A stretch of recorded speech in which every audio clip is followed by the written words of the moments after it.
Hello everyone and welcome to my channel Educate You. Today we are going to discuss one of the very important Ind AS, that is Ind AS 113 on fair value measurements.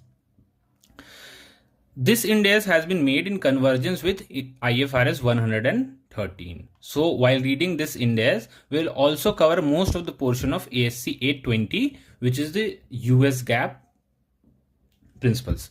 So coming to the definition, which will also cover the objectives of the fair value measurement. So what is fair value? So fair value is a price which is received by selling an asset or transferring a liability or settling a liability in an orderly transaction between market participants at a specific measurement date in current market conditions. All these points are covered in further videos. Okay, so this is the definition of fair value.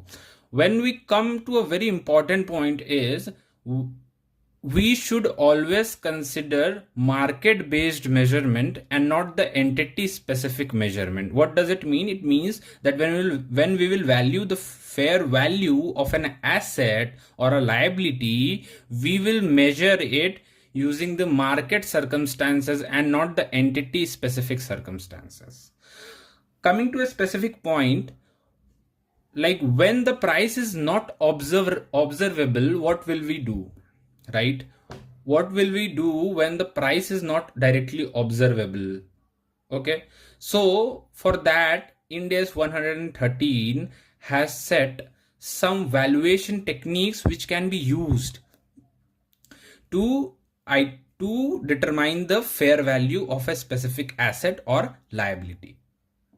So for that, when we will be determining the price, determining the fair value by using the valuation techniques, we will try to maximize the observable inputs and we will try to minimize the non-observable inputs which will be used to determine the fair value. So we will be using most of the observable inputs and we will try to minimize the use of non-observable inputs so that we can determine the exact fair value. Okay. Coming further, what is the scope of Ind AS 113? So Ind AS 113 applies to the measurement as well as the disclosure of fair values of asset and liability, both in case of initial measurement as well as subsequent measurement in later years.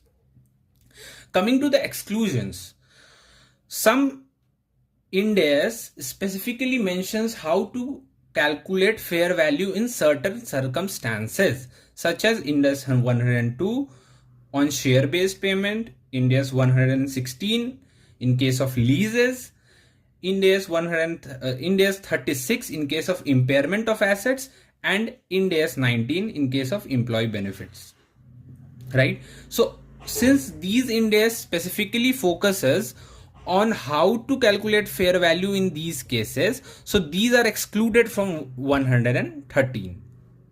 Okay, going further,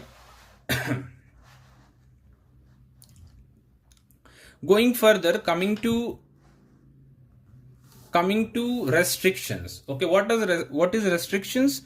For example, some restrictions have been posed on a specific asset, okay, by an entity relating to use of it, right? So those entity specific restrictions should not be considered while calculating the fair value of an asset, right? We will only consider the asset or liability specific restrictions while calculating the fair value of an asset. For example, if a car is there which can only be used for private purposes, private use, and cannot be used for commercial purposes, and that restriction has been posed by the government as per their rules. So these restrictions will be used, this specific restriction will be used while calculating the fair value of an specific asset, right? What is entity specific restriction? For example, there is a land of a company which the company has laid a policy that this land cannot be used for development of any commercial house, right? So that specific restriction is an entity specific restriction. So for example, if a buyer comes and buys that land, then he can build a house for his own use. So since this is a specific entity restriction, so these won't be considered in case of calculation of fair value of that land. Okay, we will value that land as if it is a normal land and there is no restrictions, right? Because that is an entity policy, that is an entity specific restriction. Okay, so going forward to the unit of account. Unit of account means what are we calculating, what asset is the unit which we are calculating. So for this, Ind AS 113 has told that for the recognition and measurement of an asset and liability, we can club together, we can aggregate assets together to calculate the fair value as a whole, and sometimes we can disaggregate an asset into different components to measure its fair value, whichever is best. Okay, going to the market, this is a very important point. Market. Okay, there are two types of market in as per Ind AS 113. One is a principal market and the second one is the most advantageous market.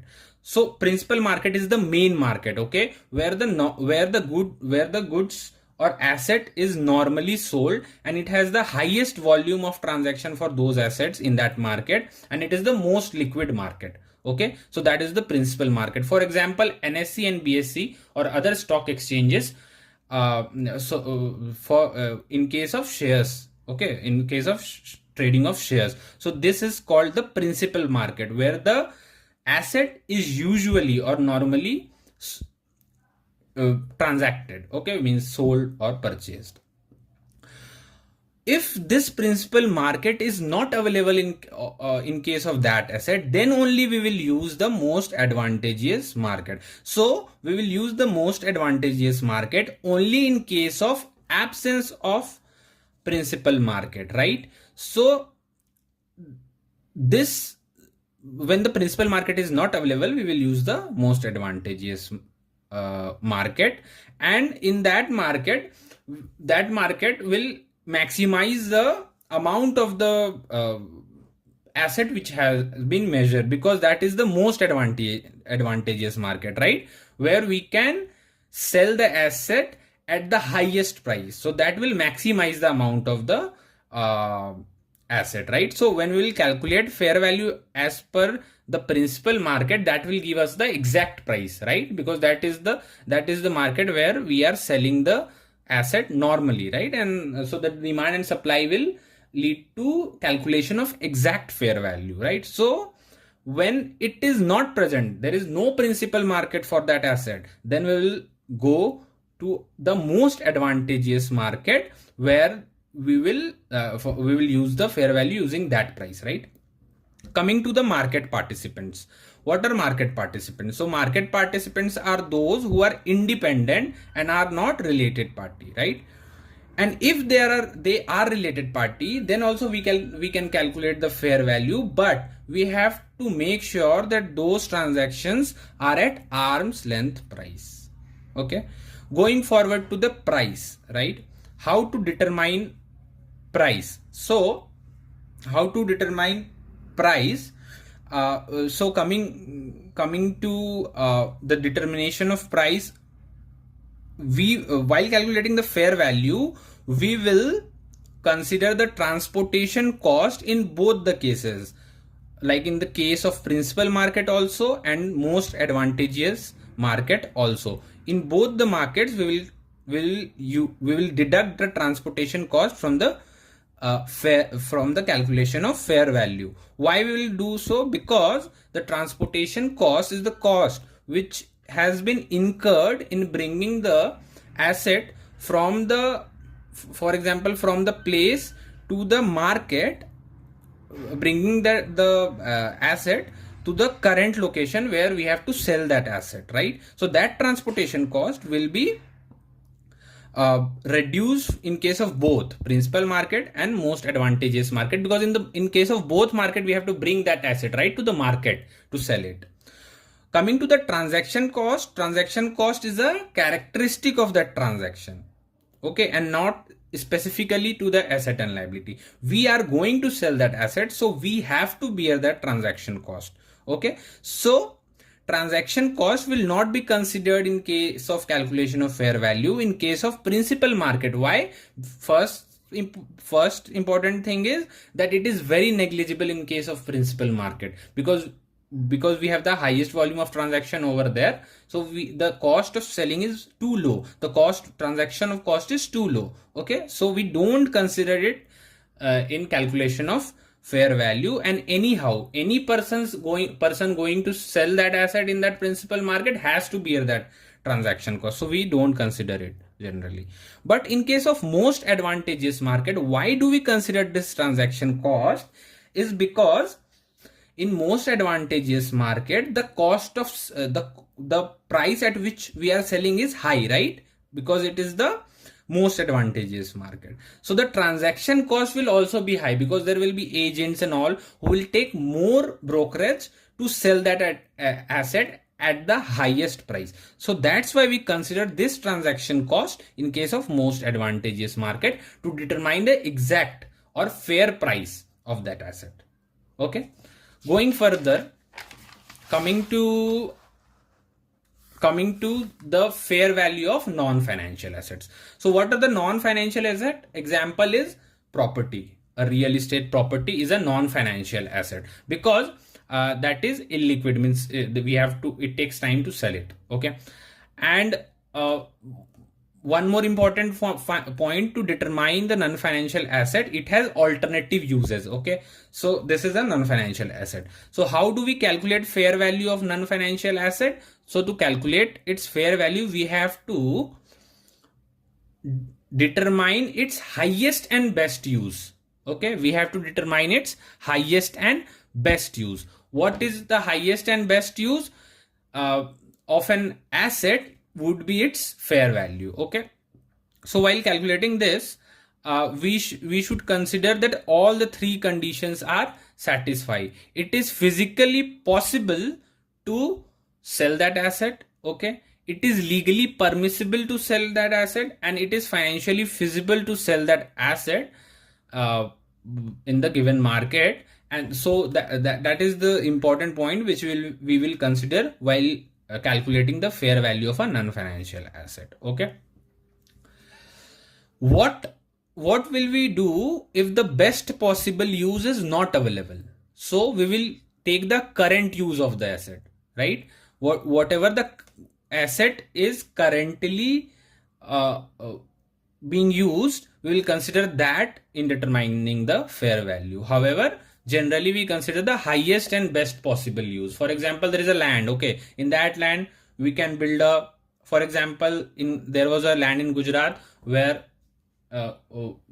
which was there was full drought in that land, okay, near to the sea. So that value was rupees, that was sold to Adani Enterprises at a value of rupee 1, okay. So 1 per square feet or like that. So that was sold because that was not of any use to the government. But when it comes to the enterprise, right? So that enterprise, now when we will calculate the value of that land, they have converted into port. So now that value is the highest and best use, right? So when we will consider that price, that specific scenario, then the fair value will be very high, right? But what the government of India, the government of Gujarat, didn't thought while giving that port, right? So this is the highest and best use. Coming to the fair value of liabilities and entities own equity instrument, right? So how will we calculate fair value for this?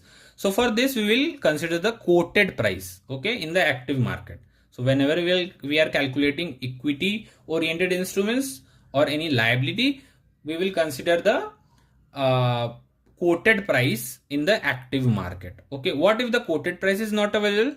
Then we will go for other observable inputs, okay. What if the other observable inputs are also not available? Then we will use the valuation techniques defined by Ind AS 113. So there are two approaches. One is the market approach and the another is income approach. Okay, from where like there are two valuation techniques. So as per market approach, what we will do is we will find an identical or a comparable market transaction of a similar asset and liability. Okay, so we will, since we don't have an observable inputs for this asset in our case, so what we will see is that this similar asset or liability has been sold by any other company or any other there is any other similar transaction, so we will use that value. Okay, and we will make some adjustments into it. And when coming to the income approach, what we generally do is we calculate the present value of the future expected cash flows from that asset. Okay, that is called the discounted cash flow method.